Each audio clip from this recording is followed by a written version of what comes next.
Syederalun jajaran Polres Biren secara aktif menyalurkan bantuan kepada korban terdampak banjir di sejumlah lokasi sejak 15 Desember hingga 26 Desember 2025. Distribusi bantuan dilaksanakan di berbagai posko pengungsian yang tersebar di beberapa kecamatan.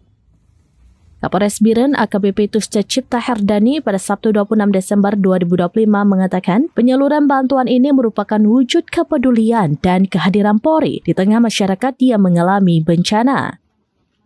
Selain penyerahan sembako, personel kepolisian juga membagikan makanan ringan kepada anak-anak di lokasi pengungsian. Bantuan yang disalurkan meliputi beras, air mineral, pakaian layak pakai, minyak goreng, biskuit, mie instan, perlengkapan mandi, susu bayi, hingga lilin. Lokasi penerima bantuan antara lain posko pengungsian di Desa Pulau Pinang Menasah 2, Punjot, Ulece, Bugeng, Jangka, Dayah Mudi, Umul Aiman di Samalanga, serta wilayah Pedada, Gandapura, Pesangan Selatan, dan Pesangan Sibelah Krung.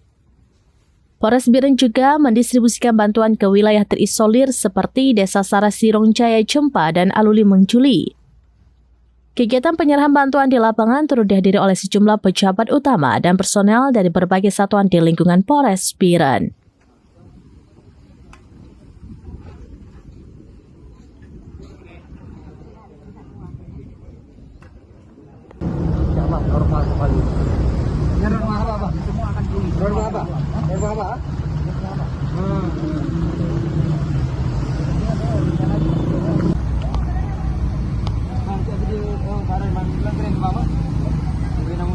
Dari Biren, Yusmandit Idris, Rampinews.com. Download Tribun X sekarang, menghadirkan lokal menjadi Indonesia.